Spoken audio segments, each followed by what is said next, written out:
Hello everyone, welcome to Round Table Study. तो बच्चों, आपने पिछली वीडियो को देख लिया, अच्छे से समझ लिया है। ठीक है, चीज़ें आपको समझ में आ गई हैं। ओके, तो अब हमने क्या किया था, हमने पिछले वीडियो में हमने कूलाम्स लॉ के बारे में पढ़ा था और देखा था कि क्या परमिटिविटी, क्या रिलेटिव परमिटिविटी, क्या सारी चीज़ें होती, सब सारी चीज़ें हमें समझ में आ गई। ठीक है, अब हम इस वीडियो में बात करेंगे अपने कुछ बेसिक जो हमारे क्वेश्चन हैं कूलाम्स लॉ के बेसिस पर। वो आपके चाहे वो एनसीईआरटी टेक्स्ट बुक के वो चाहे क्वेश्चन हो या फिर एग्जांपल्स के क्वेश्चन हो, है ना। बट मोस्टली आपको एनसीईआरटी टेक्स्ट बुक का जो आपका जो एक्सरसाइज है उससे रिलेटेड आपको क्वेश्चन मिलेगा। और भी काफ़ी कुछ नई चीज़ें, मतलब कि क्वेश्चन को किस तरीके से सॉल्व करें, कैसे क्या करना है, बहुत ही ईजी वे में हम इसको समझेंगे। ठीक है ना। वीडियो को स्किप नहीं करना है, पेन और कॉपी निकाल लीजिए और मेरे साथ आप क्वेश्चन को लगाना स्टार्ट कीजिए। ओके, बहुत मजे से समझ में आएगा, कोई भी प्रॉब्लम नहीं होगी। अगर आपको प्रॉब्लम होती है तो आप कमेंट करके बताइए। ठीक है, ओके सर, स्टार्ट करते हैं क्वेश्चन। देखो, सबसे पहले हम देखते हैं क्वेश्चन नंबर 1।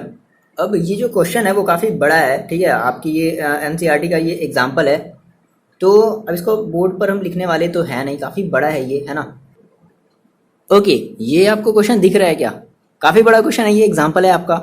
देखो, ये एग्जाम्पल में कुछ एक्स्ट्रा चीज़ें कुछ ऐड करी गई हैं। पहले एक बार वीडियो को पॉज करो और पॉज करने के बाद अगर आपके पास बुक है तो बड़ी अच्छी बात है तो भी, और नहीं है तो भी आप इस क्वेश्चन को अपनी कॉपी में लिख लो।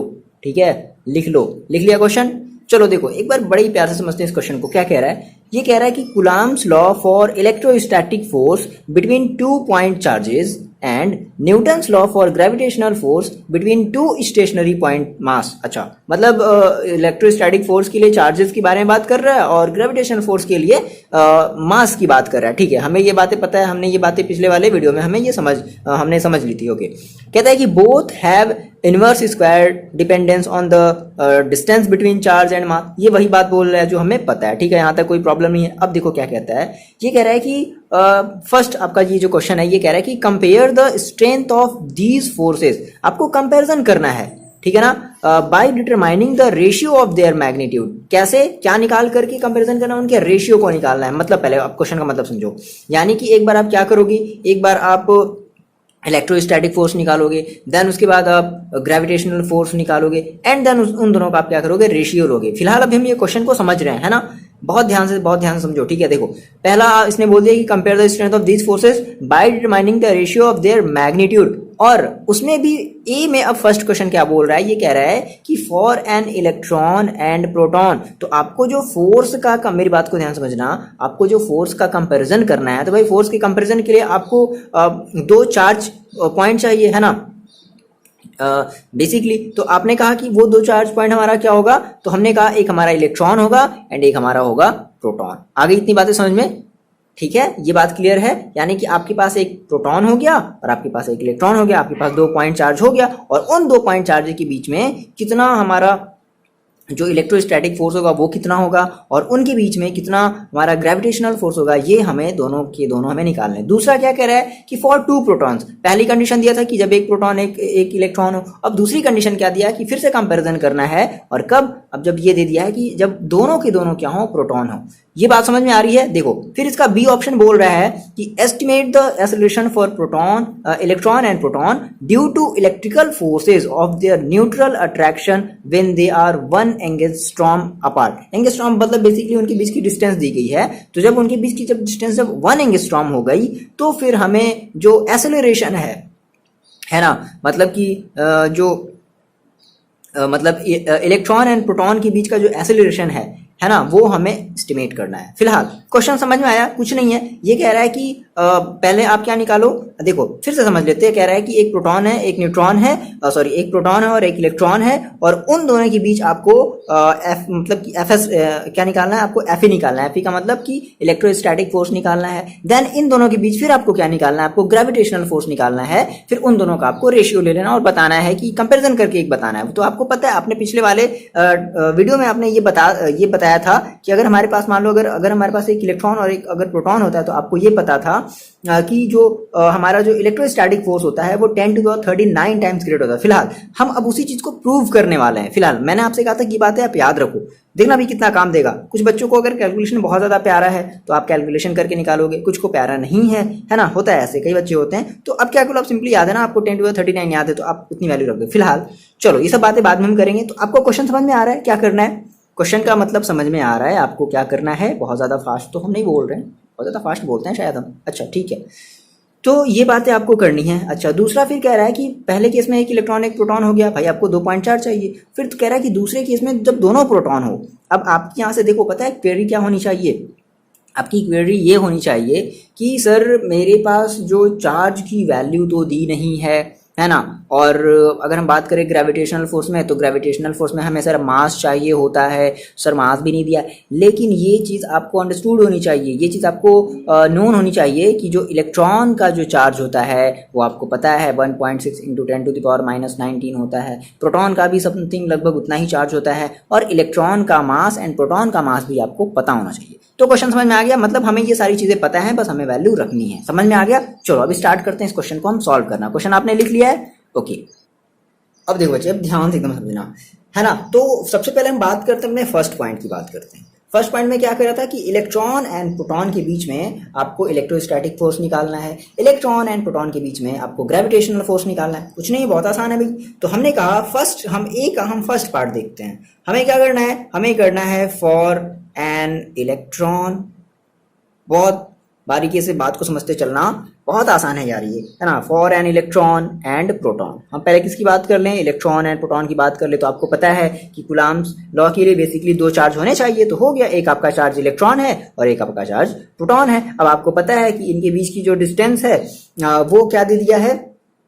बेसिकली कुछ नहीं दिया तो मान लो हम आर मान लेंगे। अगर डिस्टेंस अगर कुछ भी नहीं दिया तो हम क्या मान लेंगे? आर मान लेंगे।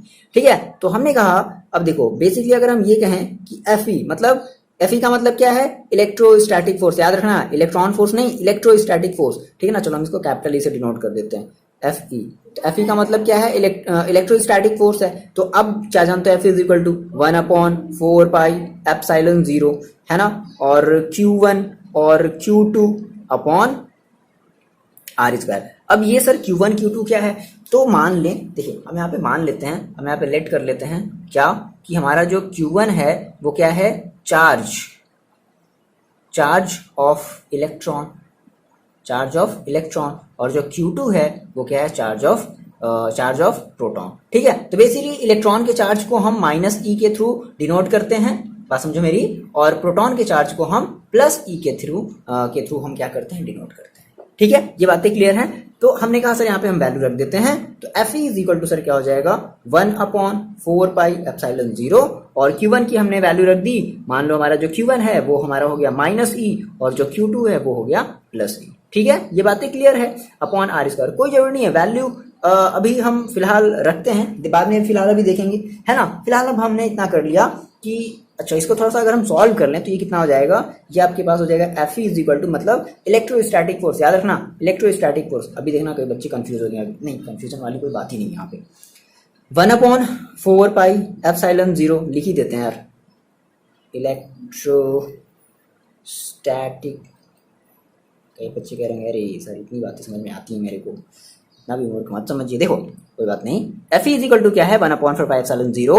अब देखो यहाँ पे हम अगर इन दोनों का मल्टीप्लाई करें तो माइनस हो जाएगा, माइनस ई स्क्वायर होगा, तो यहाँ पे माइनस आ गया, है ना। तो आपने क्या दिया? E square upon R square. ये आपका बन गया इक्वेशन नंबर फर्स्ट। क्लियर है ये बातें? अच्छा जी, अब देखो बात समझो।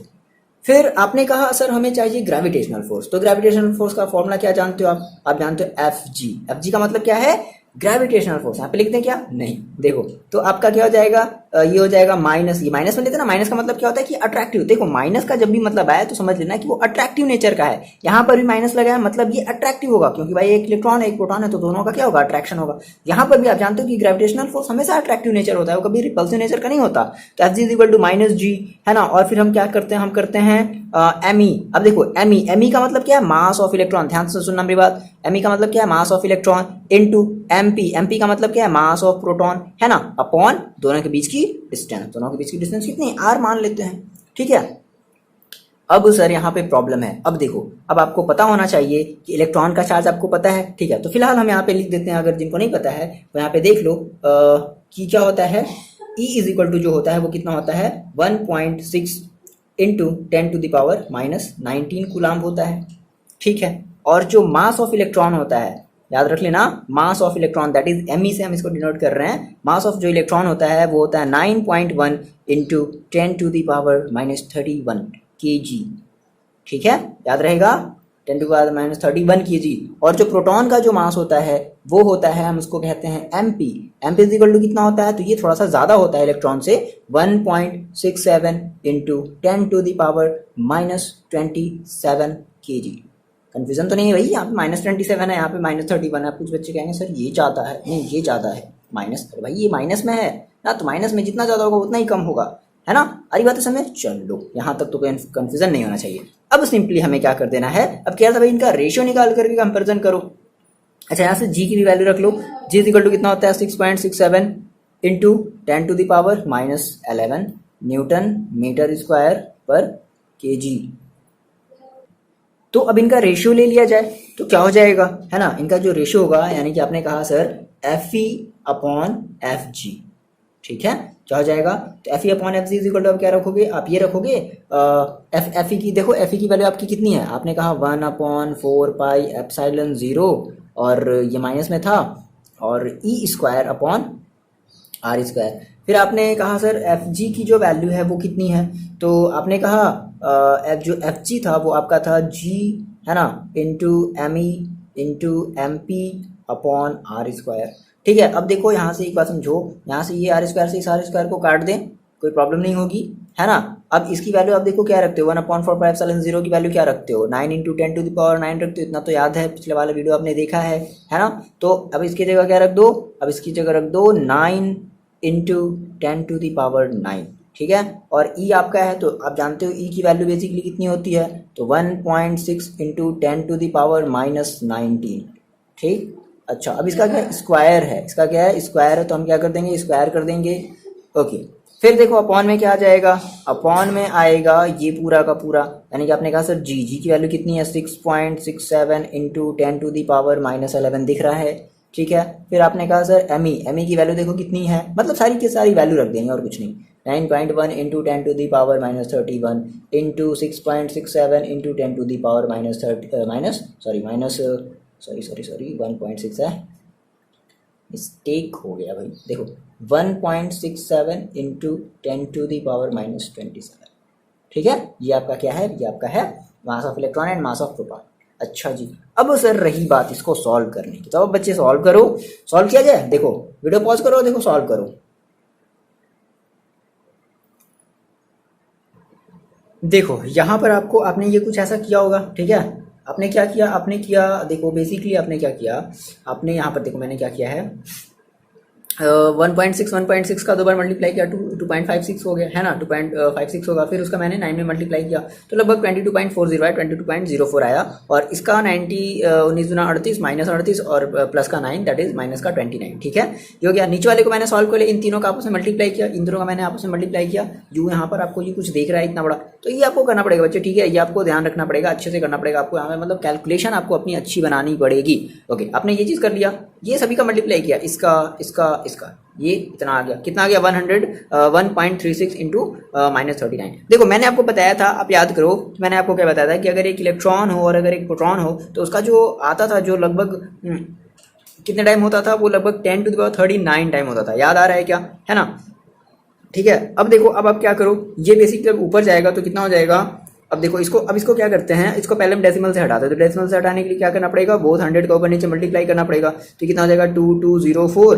अपॉन 10136, और ये जब ऊपर जाएगा तो ये आपका हो जाएगा 10, देखो ये कितना है -29, ये जाएगा ऊपर तो क्या कितना हो जाएगा प्लस का 69, है ना, तो 69 माइनस का 29 कितना हो जाएगा 0 और 6 में 2 गया 4, ओके, कितना आ जाएगा प्लस का 40, ठीक है। और जब आप इसको जब डिवाइड करोगे तो ये तो ये जो आपका लगभग आएगा, ये आपका आएगा लगभग 1000 है, तो ये आपका आएगा 2.23 10,000 है ना, ये 1000 है, तो 23 पॉइंट समथिंग कुछ आएगा, डिवाइड करके देखना, है ना, और इनटू 10 टू द पावर 40, सही कर रहे हैं, कुछ गड़बड़ हो रहा है, एक मिनट, ओके मिस्टेक, देखो यहाँ, और आप जब डिवाइड करोगे तो ये आपका इसमें आएगा 0.23, है ना, क्योंकि ये 10,000 ज़्यादा है ना भाई, दिमाग भी कभी कभी पता नहीं कहाँ चला, देखो तो 0.23 इंटू 10 टू द पावर 40, अब जब पॉइंट को जब आप इधर लाओगे तो ये आएगा 2.3,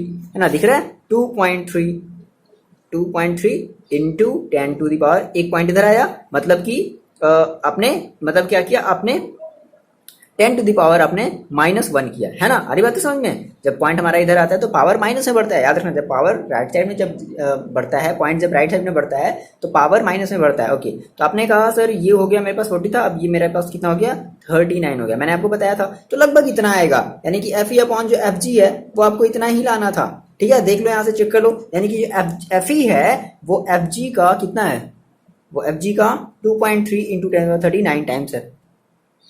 ओके, तो ये आपको फर्स्ट पार्ट जो है वो समझ में आया, है ना। जो ए का जो फर्स्ट पार्ट था वो समझ में आया, बहुत आसान है, बस ऐसे ही करना है। बस आपको अपना क्या करना है, कैलकुलेशन स्ट्रॉन्ग करना है ना। मतलब पहाड़ा वहाड़ा जो भी टेबल वेबल आपको जो भी चीज़ें आती हैं, जोड़ घटाना गुणा भाग, सब अब यहाँ पे आपकी ये चीज़ें जो हैं वो जो आजमाइश करी जाएंगी। देखो, अब हम इसका ए का सेकेंड पार्ट करते हैं। ए का सेकेंड पार्ट, तो जो सेकेंड पार्ट है वो ये बोलता है फॉर 2 प्रोटॉन्स, है ना। अगर हम बात करें 2 प्रोटॉन्स की, तो प्रोटॉन, दोनों प्रोटॉन है ना, और जो इनके बीच जो फोर्स होगा वो कैसा होगा, वो रिपल्सिव नेचर का होगा, क्योंकि दोनों पॉजिटिव पॉजिटिव होंगे। ठीक है, और आपको ये भी पता है कि मैंने आपको ये शॉर्ट में लिखाया था कि जो 2 प्रोटॉन के बीच का जो मतलब जो फोर्स, जो इलेक्ट्रोस्टैटिक जो फोर्स होता है वो कितना होता है, वो लगभग 10⁻36 टाइम जो होता है वो ज़्यादा होता है एफ जी से। ये बातें आपको पता है, ठीक है। खैर, तो हमें इसको क्या करना है, हमें इसको अब एग्जैक्टली करके दिखाना है ना, मतलब हमें इसको सॉल्व करके दिखाना है। देखो कुछ नहीं, तो अगर हम बात करें 2 प्रोटॉन्स की, तो सेम हम वही काम करेंगे, क्या, F E upon F G हमने ले लिया। ठीक है, F E upon F G ले लिया। अब देखो यहाँ पे एफ ई की जगह हम क्या रखेंगे, 1/4πε0 और ई स्क्वायर अपॉन जी, है ना। सेम वही चीज़ है, बस यहाँ पे क्या आ जाएगा, यहाँ पर एम पी इंटू एम, या ये बोलो, ये चीज़ समझ में आ रही कि नहीं आ रही, वही चीज़ है भाई, सेम वही चीज़ है ना। अब बस यहाँ पे आप जो यहाँ पे जो आप मास लोगे वो प्रोटॉन का लोगे, और जो दूसरा वाला मास भी लेंगे हम वो किसका लेंगे, वो भी हम प्रोटॉन का लेंगे। ठीक है, बस ये इसमें फर्क है।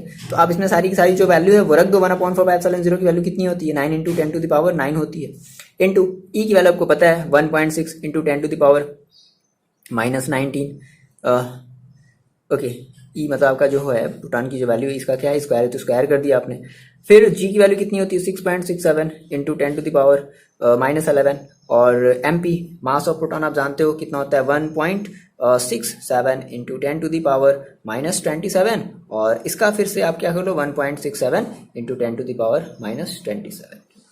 फिर से वही काम है, सॉल्यूशन वाला काम है, कर लोगे, है ना। जब सॉल्व आपको पता ही है, वैसे भी बेसिकली आपको पता है, तो सिंपली आप अगर चाहो, अगर आपको अगर कैलकुलेशन करना बहुत ही अच्छा लगता है तो आप कैलकुलेशन कर लो। अगर कैलकुलेशन करना नहीं अच्छा लगता तो जो है आप वो डायरेक्ट आप वैल्यू रख लो। तो इसका जो आएगा, आप सॉल्व करोगे तो आएगा लगभग 1.3 इंटू 10⁻36। ठीक है, 36 मैंने आपको लिखाया था, ये वही चीज़ है, ठीक है ना। बस ये वाली वैल्यू याद रख लो, 36। ओके, तो सो फाइनली आपका ये जो एफ ई होगा वो कितना होगा, वो हो जाएगा नियर अबाउट, आप ऐसे भी डायरेक्टली ऐसे देखो लिख सकते हो कि नियर अबाउट 10⁻36 टाइम इसका एफ जी का, है ना, एफ जी का। आ रही बात है ये समझ में, मतलब इतना ज़्यादा, उससे देखो कितना ज़्यादा ग्रेटर होगा। ठीक है, जैसे आपने कहा सर कैसे, थोड़ा जैसे एक्सपेरिमेंटली बताओ। देखो जैसे मान लो आप क्या करते हो, आप जैसे आपने जब पेन को जब आप जब आप किए थे अपने हेयर से, है ना, और उसे जो कागज का जो छोटा छोटा जो पार्टिकल था वो पेन के थ्रू उड़ गया था, तो ऐसा हुआ था। लेकिन देखो मतलब कि वो जैसे अब बेसिकली क्या है कि उस कागज पर क्या लग रहा होगा, एक ग्रेविटेशनल फोर्स भी लग रहा होगा, है ना। लेकिन ग्रेविटेशनल फोर्स भी लगा और आपने इलेक्ट्रोस्टैटिक फोर्स भी लगाया, लेकिन वो जो इलेक्ट्रोस्टैटिक फोर्स की वजह से कागज जो है वो उठ गया। मतलब जो ग्रेविटेशनल फोर्स है वो अपोज कर रहा होगा, लेकिन उसके पास ज़्यादा पावर नहीं थी, इसलिए जो इलेक्ट्रोस्टैटिक फोर्स की वजह से वो जो कागज है वो उठ गया। तो आप समझ सकते हो इतना ज़्यादा क्या होता है, इतना ज़्यादा वो पावरफुल होता है, इस वजह से वो क्या हो गया, उठ गया। ठीक है, आ रही बात है समझ में। सिमिलरली इसका थर्ड वाला पार्ट किया जाए। देखो थर्ड वाला पार्ट बेसिकली क्या बोल रहा है, आपसे कह रहा था एसिलेशन फाइंड आउट करने के लिए। क्या बोल रहा था, एसिलेशन फाइंड आउट करना है ना, मतलब हम बात करते हैं बी वाले पार्ट की। ठीक है, बी पार्ट क्या बोल रहा था, एसिलेशन। तो अगर हम बात करें एसिलरेशन की, बहुत आसान है भाई। एसिलरेशन फॉर किसके लिए, मान लो हम पहले बात करते हैं इलेक्ट्रॉन की बात करते हैं, ठीक है ना। तो किसकी वजह से, due to electrical force, due to electrical force. ठीक है, तो कितना हो जाएगा, ये हो जाएगा, आपको पता है इलेक्ट्रिकल फोर्स को हम कैसे कहते हैं, एफ ई कहते हैं। बहुत ज़्यादा तेज़ बोल रहे हैं क्या, कमेंट करके बता दिया करो अगर बच्चे बहुत ज़्यादा अगर हम तेज़ बोल रहे हैं तो, ठीक है। देखो एफ इज इक्वल टू कितना होता है, एफ इज इक्वल टू होता है, आप बेसिकली जानते हो, चलो छोड़ो एफ की अगर हम बात नहीं करते हैं, आप बेसिकली एफ की वैल्यू क्या जानते हो, एफ इज इक्वल टू क्या जानते हो, एम इंटू ए होता है ना। तो अगर हम बात कर लें, अगर इलेक्ट्रिकल फोर्स की अगर हम बात कर लें, अपना मतलब इलेक्ट्रोस्टैटिक अगर हम फोर्स की बात कर लें, तो हम क्या कहेंगे, हम ये कहेंगे भाई क्या कि F E is equal to mass कितना इलेक्ट्रॉन का, है ना, यानी कि एम ई इनटू एसेलरेशन, ठीक है, यानी कि ए, एसेलरेशन किसका, इलेक्ट्रॉन का, एसेलरेशन ऑफ इलेक्ट्रॉन। आ रही बात है समझ में। तो अब जो है आपने कहा आपको क्या निकालना है, एसेलरेशन निकालना है। ओके, तो ऐसा है कि हम पहले एफ ई निकाल लेते हैं कि सर हमारा जो एफ ई होगा वो एग्जैक्टली कितना होगा, ठीक है।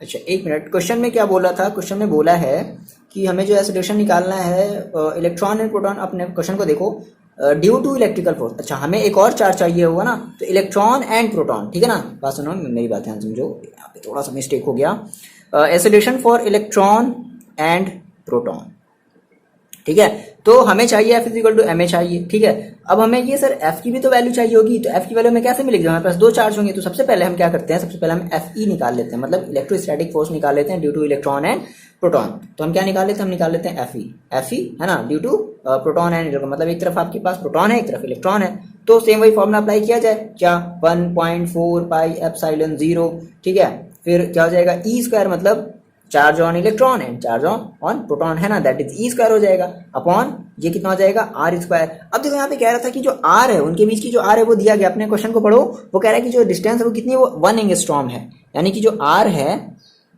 आर कितनी दी गई है, 1 एंगस्ट्रॉम दे दी गई है, ठीक है। तो आर की जगह हम क्या रख ले, 1, अब 1 एंगस्ट्रॉम इज इक्वल टू कितना होता है, तो 1 एंगस्ट्रॉम इज इक्वल टू होता है 10 टू दी पावर -10 मीटर। ये सब बातें आपको तो याद होनी चाहिए ना क्लास 11th की, ठीक है, कोई बात नहीं, छोटी छोटी बातें याद करते चलो, याद हो जाएगा, कोई परेशानी वाली बात नहीं है। अच्छा जी, फिर हमने कहा सर इसकी वैल्यू रख दी जाए, तो 1/4 एप्सिलॉन 0 की वैल्यू कितनी रखते हैं, 9 into 10 to the power 9 into E square की वैल्यू कितनी रखते हैं, इसका और ऊपर लिख लिया जाए क्या, ठीक है, कोई प्रॉब्लम नहीं। ई की वैल्यू हमारी होती है 1.6 इंटू 10 टू दी पावर -19 का स्क्वायर कर लिया जाए अपॉन आर स्क्वायर है, आर देखो आर का मतलब क्या है, 10 टू दी पावर -10 का, इसका भी क्या, इसका स्क्वायर करें, यानी ये -20, ये ऊपर जाएगा तो +20। अब आप इसको सॉल्व करना है, सेम वही काम करोगे, 1.6 का 1.6 2 टाइम करोगे तो दैट इज 2.56 आएगा, ठीक है। और फिर उसका मल्टीप्लाई करोगे 9 में, जैसे कि पिछले वाले हमने पार्ट में किया था। तो अब जब इसको सॉल्व करोगे तो ये जो है वो बेसिकली कितना हो जाएगा, ये आपका हो जाएगा, जो एफ ई है वो आपका आएगा near about 2.3 into 10 to the power -8 newton. ये आपने एफ ई निकाल लिया, है ना, इलेक्ट्रॉन और प्रोटॉन के बीच में कितना फोर्स होता है ये आपने निकाल लिया। ओके, तो अब आप क्या कर लो, अब आप निकाल लो एसेलरेशन फॉर इलेक्ट्रॉन। हम क्या निकाल लें, तो दोनों चीजें पूछा ना, एसेलरेशन इलेक्ट्रॉन एंड प्रोटॉन, तो हम निकाल लें क्या, एसेलरेशन फॉर पहले किसका निकाल लेते हैं, इलेक्ट्रॉन का निकाल लेते हैं। तो acceleration for electron is equal to कितना हो जाएगा ये, तो ये हो जाएगा आपका वही अपना, देखो फॉर्मुला अप्लाई कर दो, आप क्या जानते हो, F is equal to M A जानते हो, तो ए इज इक्वल टू क्या हो जाएगा, F upon M, that is F E upon mass of electron. आगे बात है समझ में। तो एफ ई की वैल्यू कितनी रखोगे, 2.3 into 10 to the power -8 upon M E, mass of electron कितना है, तो मास ऑफ इलेक्ट्रॉन आपको पता है कितना होता है, कितना होता है, near about 9.1 into 10 to the power -31। जब का क्या होता है, मास ऑफ इलेक्ट्रॉन होता है ना, क्या केवल 9 रख दिया जाए, ठीक है, फिलहाल 9 ही रख देते हैं, 9 इंटू 10 -31, ठीक। तो अब अगर इसको आप सॉल्व कर लोगे, है ना, तो ये आपकी कितनी वैल्यू आ जाएगी, ये आपका आ जाएगा लगभग कितना आ जाएगा, 2 आप ऊपर नीचे मल्टीप्लाई कर दोगे 10 का, है ना, तो ये हो जाएगा 2.55 into 10 to the power 22 metre पर सेकेंड स्क्वायर। एसिलेशन है भाई, तो एसिलेशन की यूनिट आप याद रखो। बस क्या है, केवल कैलकुलेशन है, ठीक है, इसको ऊपर ले जाओ, कैलकुलेशन करना है, डिवाइड मतलब वही करना है, वही सारी काम जो आप बचपन से आप जो सीखते चले आ रहे हो ना, बस यही आपके यहाँ पे आके आपकी अग्नि परीक्षा हो गई, ठीक है। ये आपने इलेक्ट्रॉन निकाल लिया। सिमिलरली आप क्या निकाल लो, एसिलेशन फॉर किसके लिए, प्रोटॉन की हम बात कर लें, एसिलेशन फॉर प्रोटॉन, तो सेम वही काम हम करेंगे, क्या, एफ ई अपॉन, अब यहाँ पे क्या हो जाएगा, मास ऑफ प्रोटॉन हो जाएगा, ठीक है। रख लिया, वैल्यू रख ली जाए, तो कितनी रखनी है हमें, 2.3 into 10 to the power -8 upon mass of proton. Mass of proton आप कितना रखोगे 1.67 इंटू 10⁻⁻27। ठीक है, इसको ऊपर ले जाओ, सॉल्व ऑफ कर लो, गुणा भाग कर लो, तो कितना आ जाएगा, ये आ जाएगा 1.3 इंटू 10⁻19 मीटर पर सेकेंड स्क्वायर। तो ये आपका इतना बड़ा क्वेश्चन है। ठीक है, बात समझ आई, बहुत आसान है। मतलब करना क्या है आपको, कुल मिला जुला करके बस घर पे बैठ करके चुप मार करके पढ़ाई करनी है। ठीक है, याद रखना, लॉकडाउन जब हटेगा तो फिर प्रॉब्लम आएगी। भाई देखो 12th में आने के बाद बच्चे क्या करते हैं, यही तो करते हैं यार, पढ़ाई तो करना है और क्या करना है ना। तो बात समझो मेरी, है ना, आप केवल पढ़ाई करो। ओके, मजा आया ये क्वेश्चन लगाने में, ठीक है ना। तो बच्चे पढ़ाई पर ध्यान दो, ठीक है। फालतू की बातें जो भी हैं सब जो सब जान ही रहे हो यार, बच्चे नहीं हो तो लोग बड़े हो गए, तो ये सब काम मत करो, चुपचाप पढ़ाई करो, है ना। अब देखो नेक्स्ट क्वेश्चन देखते हैं, क्वेश्चन नंबर 2 देखते हैं। ओके, ये क्वेश्चन दिख रहा है क्या, क्वेश्चन नंबर 2 दिख रहा है साफ साफ। देखो क्या बोल रहा है, कह रहा है कि 2 इंसुलेटेड, पहले क्वेश्चन को एक बार ध्यान से पढ़ो, है ना, ध्यान से, बहुत आसान है। देखो क्वेश्चन जो है वो देखने में पहाड़ जैसे हैं, कैसे हैं, पहाड़ जैसे, लेकिन जब इनके अंदर जब जाओगे ना तो मतलब वही वाली बात होगी, खोदा पहाड़ और निकली चूहिया वाली बात होगी। ठीक है, देखो क्वेश्चन को ध्यान से पढ़ो, ये आपके एनसीईआरटी का क्वेश्चन नंबर 12 है, चाहो तो आप अपने बुक में भी देख सकते हो, एनसीईआरटी का क्वेश्चन नंबर 12। ठीक है, देखो क्या बोल रहा है कि 2 insulated charge copper sphere A and B, ध्यान से समझना है, क्वेश्चन को पढ़ते भी चलना है और समझ इमेजिन करते रहना है। इमेजिन करो, क्वेश्चन को जब भी पढ़ा करो ना तो अपने माइंड में इमेजिन किया करो, अच्छा 2 स्फीयर बोल रहा है, ठीक है, आप 2 स्फीयर ले लो, ठीक है, माइंड में अपने, है ना, हाथ में नहीं लेना है। Have their centre separated by a distance of 50 centimetre. ठीक है, उनके बीच की जो डिस्टेंस है वो 50 सेंटीमीटर है। बढ़िया, मतलब ऐसा ही इमेजिन करो, अच्छा 2 स्फीयर ऐसे रखे हुए हैं और उनके बीच की डिस्टेंस 50 सेंटीमीटर है, मतलब 50 सेंटीमीटर के डिस्टेंस पर दोनों रखे गए हैं। फिर कहता है कि what is the mutual force of electrostatic repulsion. अच्छा, फिर कह रहा है कि उनके बीच का जो रिपल्सन है वो कितना होगा if charge on each 6.5 into 10⁻7 coulomb. मतलब सभी, यानी कि जो 2 स्फीयर हैं उन 2 स्फीयर की जो चार्ज है वो 6.5 इंटू 10⁻7 कूलम दी गई है। कोई बात नहीं, बहुत आसानी से निकाल सकते हैं। कैसे, देखो मेरे पास क्या पता है, मेरे पास पता है इनके बीच की डिस्टेंस पता है और दोनों का हमें चार्ज पता है ना। तो चार्ज अगर दोनों का पता है और डिस्टेंस पता है तो आसानी से हम कूलम्स लॉ अप्लाई करके निकाल सकते हैं, फोर्स निकाल सकते हैं। ठीक है भाई, फिर आगे देखो क्या कह रहा है, the radii of A and B negligible compare to the distance of separation. हाँ ठीक है, पॉइंट चार्ज, यहाँ पे ये वही पॉइंट चार्ज की बात कर रहा है कुछ नहीं, इस सेंटेंस का कोई मतलब नहीं है। अगर आपने समझा है, अगर आपने पिछले वाले वीडियोस को, तो यहाँ पे ये वही पॉइंट चार्ज की बात कर रहा है। फिलहाल आगे बढ़ते हैं, फिर कह रहा है कि also compare this force with the mutual gravitational direction. यहाँ पर ये एक्स्ट्रा क्वेश्चन बढ़ा दिया गया है। ठीक है, मतलब इसको कंपैरिजन करना है, किससे, वो जो आपका जो ग्रेविटेशनल फोर्स है उससे कंपैरिजन करना है। एंड यहाँ पे कंपैरिजन करने के केस में यहाँ पर क्या दे, भाई देखो जहां भी ग्रेविटेशनल फोर्स की बात करें तो तुरंत समझ लेना है कि वहां पे हमें मास की जरूरत पड़ेगी। जहाँ पे देखो मास दे दिया है, ये कह रहा है कि जो उसका जो वेट है वो कितना है 0.5 kg ईच स्फीयर का जो वेट है वो कितना है, वो 0.5 kg है।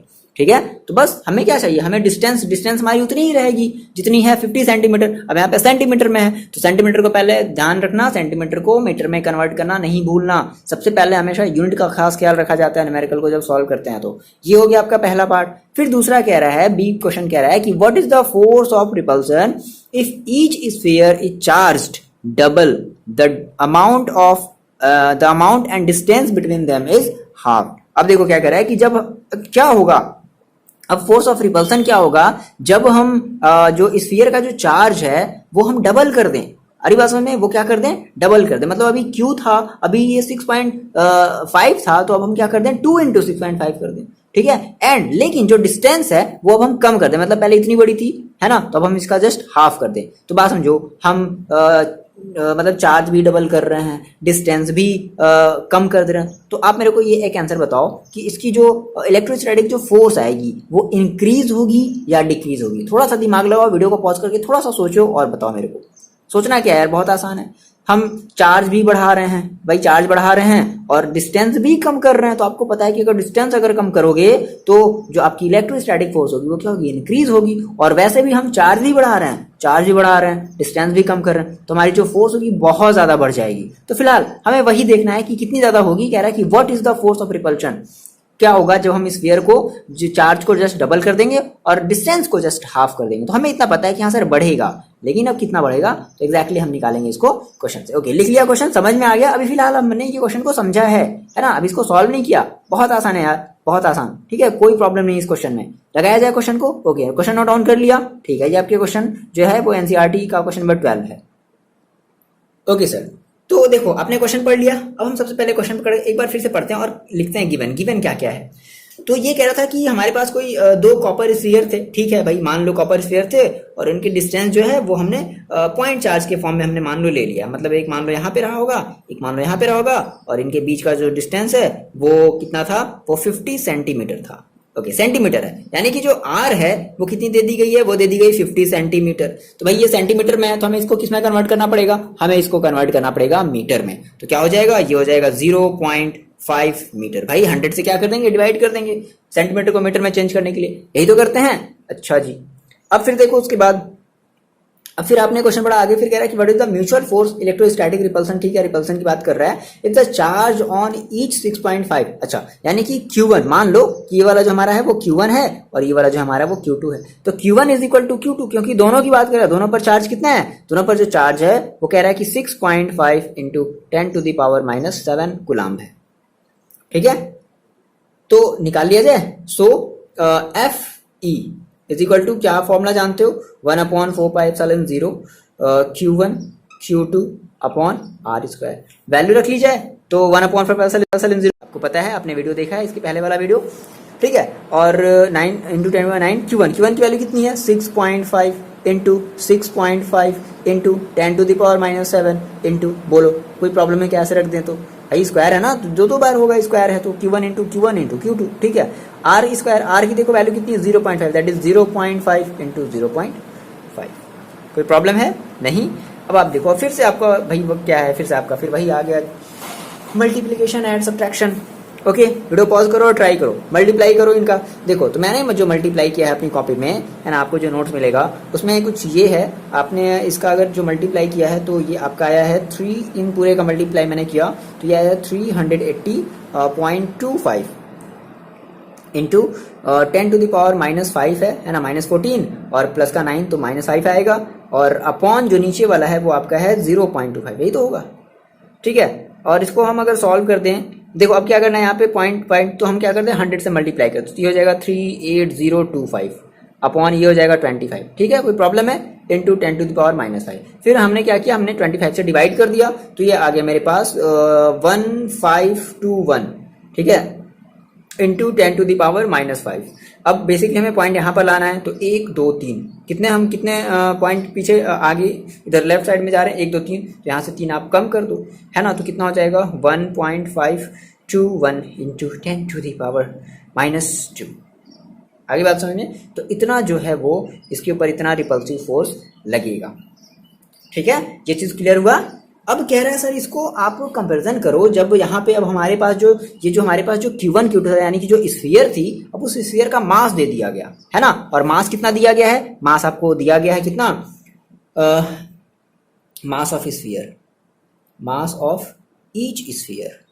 बहुत आसान है यार ये क्वेश्चन, बस देखने भर का है, मतलब डराने के लिए बस जो है एनसीईआरटी जो बुक है वो इतनी बड़ी बड़ी जो क्वेश्चन है वो छाप दिया है, डराने के लिए बस केवल दिया गया। तो मास ऑफ ईच स्फीयर देखो कितना है, हमारे पास है 0.5 kg, ओके, है ना, रख दिया जाए। So we know that F G is equal to, कौन नहीं कर लेगा भाई ऐसे क्वेश्चन को, क्या होता है G m1 m2 upon R square, value रख दी जाए 6.67 इंटू 10⁻⁻11 इंटू m1 की वैल्यू है 0.5 इंटू m2 की वैल्यू है 0.5 अपॉन r की वैल्यू कितनी है, r की वैल्यू वही चीज़ है 0.5 इंटू 0.5 ये कैंसिल आउट हो गया, क्या बचा 6.67 इंटू 10⁻⁻11, क्या FG है तो न्यूटन, तो इतना होगा, ठीक है, ये होगा 6.67 इंटू 10⁻11। देख लो ये कहाँ, अब बताओ ये ज्यादा है ये ज्यादा है, अब ये मत बोल देना कि सर ये ज्यादा लग रहा है, ना ना ना, ये ज्यादा है भाई, ये -11 है, ये -2 है, तो ये ज्यादा होगा, बहुत ज्यादा है, ये बहुत ज्यादा है, ये बहुत ज्यादा है, ठीक है। आगे बातें समझ में, सेकेंड पार्ट किया जाए, बातें समझ में आई, बहुत आसान है, न्यूमेरिकल को स्किप नहीं करना है, न्यूमेरिकल्स को आपको लगाना है, ठीक है। ओके, सेकेंड पॉइंट देखते हैं। सेकेंड पॉइंट देखो क्या कह रहा था, क्या था कि what is the force of repulsion if each sphere is charge double. अब हम क्या कर रहे हैं, हम स्फीयर को डबल चार्ज कर रहे हैं। अच्छा मेरी बात सुनो, आपने कहा बी पॉइंट, ओके, हमने कहा कि सिंस हम क्या कर रहे हैं, हमारा जो Q1 है एंड Q2 है, Q1 एंड Q2 हम क्या कर रहे हैं, बोथ क्या हम इसको कर रहे हैं, डबल्ड कर रहे हैं, है ना। तो अगर हम डबल्ड कर रहे हैं, अच्छा, और एक काम और कर रहे हैं क्या, कि डिस्टेंस जो है वो हम क्या कर रहे हैं, डिस्टेंस को हम हाफ्ड कर रहे हैं, ठीक है। तो अब क्या हो जाएगा, या इसका मतलब है कि अगर हम डबल कर रहे हैं, यानी कि हम जहाँ पे अभी हम Q1 रखते थे वहाँ पे हम 2Q1 रखेंगे, जहाँ पर Q2 रखते थे वहाँ पर 2Q2 रखेंगे, जहाँ पर R रखते थे वहाँ पर R/2 रखेंगे। आगे बात है समझ में, तो रख दो। सो F इज इक्वल टू कितना, अब ये जानते हो 1/4, पहले ये फॉर्मूला लिख लो, 1/4πε0 और into Q1 Q2 upon R², ठीक है, इज इक्वल टू कितना हो जाएगा, देखो इसकी वैल्यू आप जानते हो, वैल्यू मत रखो, कोई प्रॉब्लम नहीं, वैल्यू मत रखना, कैलकुलेशन अगर आपको कैलकुलेशन करने का शौक है तो वैल्यू रखो, देखो अभी कितने आसान तरीके से निकलेगा। इसको वैसे ही छोड़ दो, इसको जो है वैसे ही छोड़ दो, 1/4πε0। अब देखो Q1 की जगह हमें कितना रखना है, हमें रखना है 2 इंटू Q1 की देखो वैल्यू कितनी है, Q1 की वैल्यू है 6.5 इंटू 10⁻⁻7 इंटू Q2 की वैल्यू फिर से डबल कर दिया जाए तो 2 इंटू 6.5 इंटू कितना हो जाएगा, एक मिनट बच्चा, इंटू 2 क्या कर दिया जाए, Q1 इंटू 2 Q2। बोलो कोई प्रॉब्लम है, ऐसे नहीं ना, डबल कर दिया हमने। अच्छा, R क्या कर दिया, हाफ कर दिया, यानी कि R/2 का स्क्वायर, ठीक है। अब देखो, अब इसको अगर सॉल्व करोगे, नीचे सॉल्व करते हैं तो क्या मिलेगा, देखो हमें 1/4πε0, वैसे ही छोड़ दो, कोई प्रॉब्लम नहीं है, ठीक है, इंटू ये 2 मिल करके क्या हो जाएगा 4। अब देखो ये जो 2 है, 2 का जब स्क्वायर करोगे तो कितना आएगा, 4 आएगा, और जब इस 2 की स्क्वायर को जब आप ऊपर भेजोगे, है ना, जब इस स्क्वायर को जब आप ऊपर भेजोगे तो कितना जाएगा 4, और 4 इंटू 4 कितना जाएगा 16। डायरेक्टली लिख दें क्या 16, डायरेक्टली 16 लिख दें क्या, 16 हो गया, इंटू क्या हो गया Q1 Q2 अपॉन R² हो गया। बोलो कोई प्रॉब्लम है, और देखो 1/4πε0 और Q1 Q2 अपॉन R², ये चीज पूरी की पूरी 1/4πε0 into Q1 Q2 upon R², इसकी वैल्यू देखो कितनी आई है, इसकी वैल्यू देखो कितनी आई है, देखो यहाँ से, इसलिए मैंने मिटाया नहीं था, 1/4πε0 Q1 Q2 R², इसकी वैल्यू देखो कितनी आई है, 1.521 इंटू 10⁻⁻2। आगे बात समझ में, तो इसकी वैल्यू हम कितनी रख दें, इस पूरे की वैल्यू हम कितनी रख दें, इस पूरे की वैल्यू हम रख दें 1.52 इंटू 10⁻⁻2, और मल्टीप्लीकेशन में कितना है 16, तो इंटू कर दिया जाए 16, ठीक है, कोई प्रॉब्लम है नहीं ना। तो कितना आ जाएगा, ये आपका हो जाएगा, जब मल्टीप्लाई कर दोगे तो ये हो जाएगा आपका 0.24, या ऐसे कह लो, जब आप मल्टीप्लाई करोगे तो ये आएगा आपका 24 इंटू 10⁻⁻2 या 0.24, इधर हटा दिया हमने, है ना। तो ये आपका आ गया क्या, न्यूटन।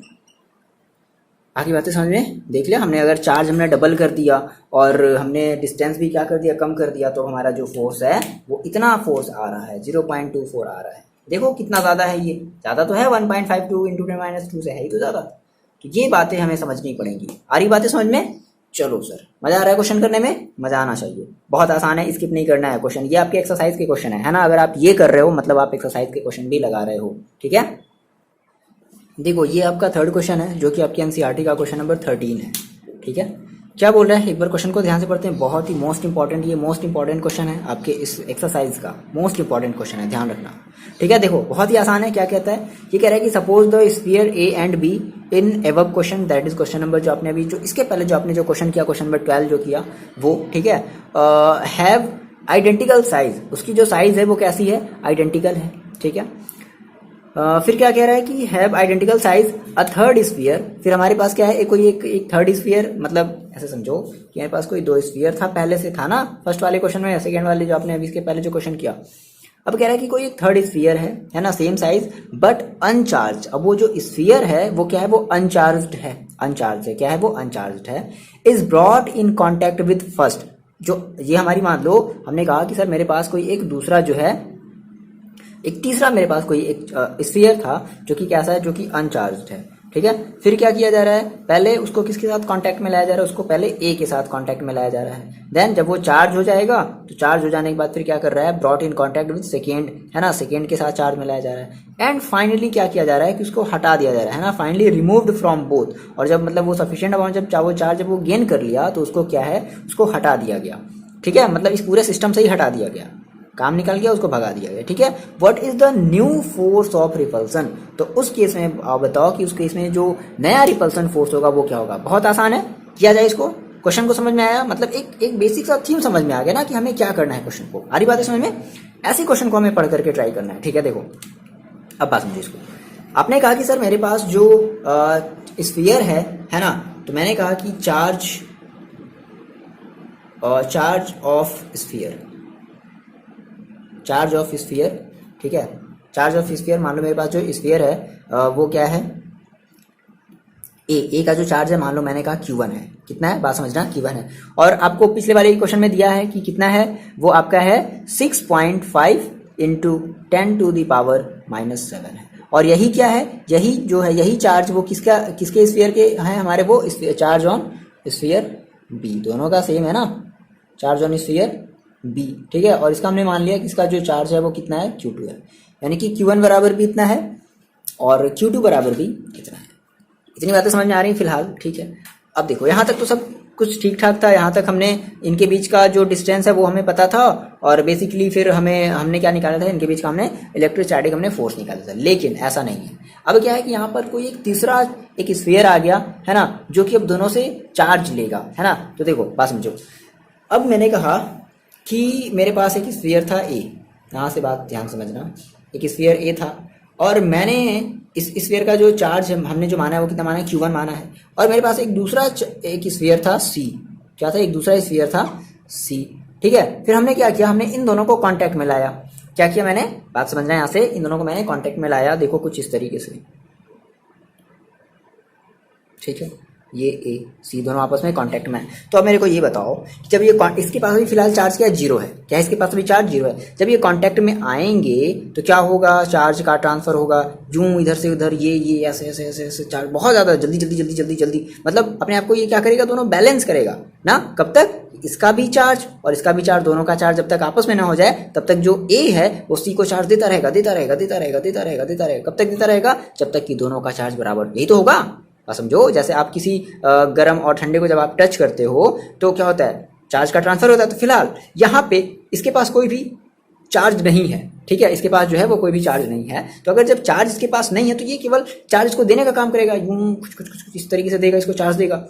अब कब तक चार्ज देगा, जब तक कि दोनों का चार्ज बराबर ना हो जाए, मतलब कि इसका चार्ज भी आधा हो जाएगा और इसका चार्ज, मतलब ये इसका आधा चार्ज ले लेगा, तब जा करके तो ये दोनों के बराबर होंगे ना। अरे बात समझ में। तो हमने कहा कि चार्ज, क्या, चार्ज लेफ्ट, तो भाई अब ए पर कितना चार्ज बचा, तो चार्ज लेफ्ट ऑन ए, और जो जितना चार्ज ए पर आएगा is equal to charge left on C, बराबर होगा ना। बात समझो, दोनों के चार्ज आपस में कैसे होंगे, बराबर होंगे। ठीक है, तो कितना हो जाएगा भाई, देखो, अच्छा तो हम क्या कर लें, इसका मतलब इसके चार्ज का हम हाफ कर लें, इसके चार्ज का क्या कर लें, हाफ कर लें, मतलब इज इक्वल टू 6 पॉइंट, मेरे पास कितना था, 5 इंटू 10⁻⁻7 अपॉन 2 था। मैंने इसको डिवाइड कर लिया तो कितना आ गया, 3.25 इंटू 10⁻⁷ कूलाम। यानी कि अभी इतना चार्ज जो है वो, मतलब सी ने जो है ए का कुछ चार्ज ले लिया, और अब ए के ऊपर अब कितना चार्ज बचा है, अब 3.25 इंटू 10⁻⁷ कूलाम का जो है वो अब ए के ऊपर चार्ज बचा है। बात समझना ध्यान से, इतना चार्ज बचा है ए के ऊपर। ठीक है, क्लियर है ये बातें यहाँ से। अच्छा जी, चार्ज वाला जो ए का जो चार्ज था वो तो अब कुछ खत्म हो गया, उसने तो सी को दे दिया।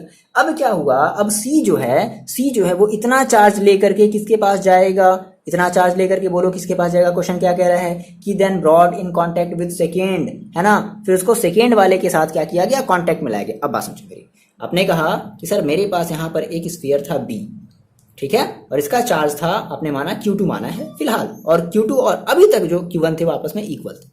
लेकिन अब तो अलग हो गया ना, अब मान लेते हैं इसको Q डैश मान लेते हैं, क्या मान लेते हैं, Q1 डैश मान लेते हैं। बात समझो, Q1 डैश मान लेते हैं। ठीक है, अब मेरे पास कोई एक दूसरा चार्ज था C, और इस C की हमें वैल्यू पता है। इस C की वैल्यू कितनी है 3.25 मतलब कि अब इस स्फीयर पर कितना चार्ज है, इतना चार्ज है, यानी कि Q1 डैश चार्ज है।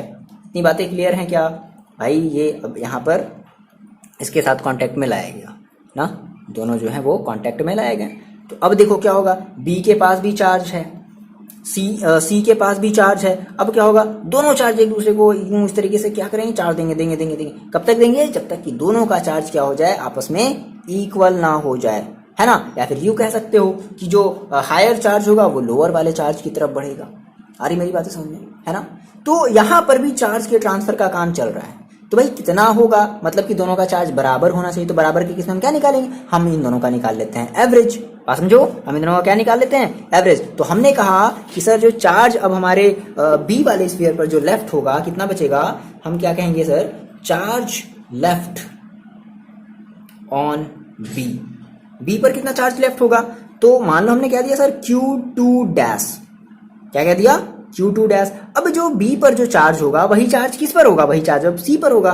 तो चार्ज ऑन C, है ना। हमारी बात समझ में, इज इक्वल टू सेम। अब हम इनका क्या कर ले, अब इनका रेश मतलब सॉरी, अब इनका हाँ क्या कह लें, हम इनका वो ले लें, एवरेज ले लें, है ना, एवरेज ले लें। तो हमने कहा सर कितना हो जाएगा, तो मैंने कहा देखो Q2 का चार्ज कितना था, पहले कितना था, ये था आपके पास 6.5 into 10 to the power -7 plus average कैसे लेते हैं भाई, दो को ऐड, अगर मान लो दो चीज, अगर दो क्वांटिटी होती है, दोनों को ऐड करके 2 से डिवाइड करते हैं। तो पहला हमने ये कर लिया, फिर प्लस सी पर कितना चार्ज है, देखो सी पर आपका जो चार्ज है वो है 3.25 into 10 to the power -7 upon 2 कर दिया जाए। अब सर इसको कैसे सॉल्व किया जाए, बहुत आसान है। यहाँ 10 टू -7 है, यहाँ पर भी 10 टू द पावर -7 है, दोनों को हमने क्या कर लिया, कॉमन ले लिया। 10 टू द पावर -7 कॉमन हो गया, क्या बच गया, 6.5 प्लस 3.25 अपॉन 2, और इसको मैंने सॉल्व कर लिया तो कितना आ गया, देखो इसको मैंने ऐड कर लिया तो ये आपका आ गया, कितना आ गया भाई, ये हो गया आपका 5 और 7 और 9 upon 2 into 10 to the power -7। दिख रहा है, ओके सर। अब इसको सॉल्व कर लो, इसको कट कर लो तो कितना आ गया, ये आ गया आपका 4.875 into 10 to the power -7 coulomb. यानी कि अब बी पर जो है बच्चे, बी पर अब कितना चार्ज आ गया, बी पर आपका इतना चार्ज आ गया, ठीक है। यानी कि अब आप क्या कर लो, अब आप फोर्स निकाल सकते हो क्या, बहुत आसानी से निकाल सकते हो। कैसे, देखो अब आपने कहा कि सर अब हमारा जो न्यू फोर्स होगा, नाउ न्यू फोर्स, है ना, new force of repulsion, new force of repulsion between sphere A and B is equal to कितना हो जाएगा, 1/4πε0 इंटू, अब आप रखोगे Q1 dash into Q2 dash upon R square, ठीक है, रख दो 9 into 10 to the power 9 into Q1 dash की देखो वैल्यू कितनी है, कितने है Q1 डैश की वैल्यू, ये आई है 3.25 into 10 to the power -7 into Q2 dash की वैल्यू कितनी है 4.875 into 10 to the power -7 upon R square. R भाई हम रखेंगे क्या 0.25, है ना, तो दैट इज 0.5 इंटू 0.5। अब यहाँ से बच्चे आप सॉल्व कर लो तो इसकी जो वैल्यू है वो आ जाएगी 5.7 इंटू 10 टू द पावर -3। अगर आपको प्रॉब्लम आ रही है सॉल्व करने में तो आप कमेंट करके बताओ, ठीक है। इसका बेसिकली एक अलग से वीडियो बनाया जाएगा, बट मेरे को नहीं लगता कि ऐसा आपको प्रॉब्लम भी आएगा, सॉल्व करने में कोई दिक्कत भी आएगी। ये तो बहुत आसान है, कुछ कुछ बातें तो मैं आपको बता ही चुका हूँ कैसे बेसिकली सॉल्व किया जाता है ना। तो फिलहाल भाई इतनी बातें समझ में आ रही हैं, ठीक है, ओके। इतना आप क्वेश्चन कर लोगे, बहुत आसान है, कोई प्रॉब्लम है नहीं, आसान है, ओके, कर लोगे, ओके सर, ठीक है। देखो आपके एनसीईआरटी एक्सरसाइज का ये जो क्वेश्चन नंबर 1 है बहुत ही आसान है। मतलब आपने अभी क्या किया है, आपने अभी बड़ी बड़ी जो है वो मछली को आपने क्या किया, खा लिया, नहीं खाए नहीं हो, कुछ बच्चे मछली नहीं खाते होंगे, कोई बात नहीं, मत खाओ। तो जो आपने जो है मतलब बड़ी बड़ी मछलियों का आपने शिकार कर लिया है, और जब बड़ी मछलियों का जब आप शिकार कर लियो तो ऑटोमेटिकली जो छोटी मछली होती है वो बड़ी मछली के पेट के अंदर होती है। तो कहने का मतलब है कि आपने बड़े बड़े क्वेश्चन को लगा लिए हैं और अब आप छोटे छोटे क्वेश्चन को लगा सकते हो। ओके, फिलहाल के लिए इतना ही रखा जाए। और कैसा लगा ये वीडियो, समझ में आया नहीं आया, बहुत ज़्यादा बड़ा है नहीं, बड़ा नहीं है, बड़ा ऐसे वीडियो बड़ा छोटा नहीं होता यार, समझ में अगर आ गया तो फिर बड़ा छोटा से क्या मतलब है। ओके, तो कैसा लगा आप कमेंट करके बताओ, ठीक है, जो भी है जैसा भी है आप कमेंट जरूर करो, और अगर नए हो तो अपने दोस्तों के साथ शेयर करो, है ना। और जो भी सारी चीज़ें होती हैं, जो भी फॉर्मेलिटी होती है, वो सारी फॉर्मेलिटी पूरी कर दो, क्या क्या होता है जो भी आप समझ रहे हो। तो फिर आपसे मिलते हैं हम नेक्स्ट वीडियो में। एक आपका ये टॉपिक इस पर्टिकुलर एक बच गया, मोस्ट इंपॉर्टेंट टॉपिक है, हम उसको डिस्कस करेंगे अगले वीडियो में, है ना, और उससे रिलेटेड क्वेश्चन को भी उसी वीडियो में ख़त्म कर देंगे। उसके बाद नेक्स्ट वीडियो से, मतलब आने वाली वीडियो के नेक्स्ट वीडियो से हम स्टार्ट करेंगे इलेक्ट्रिक फील्ड, बहुत ही इंपॉर्टेंट जो आपका है टॉपिक है, और मोस्ट मतलब बहुत ईजी टॉपिक है, ठीक है। फिलहाल चलो इतना ही रखते हैं, और जैसा भी लगा आप कमेंट करके बताओ, ठीक है। ओके।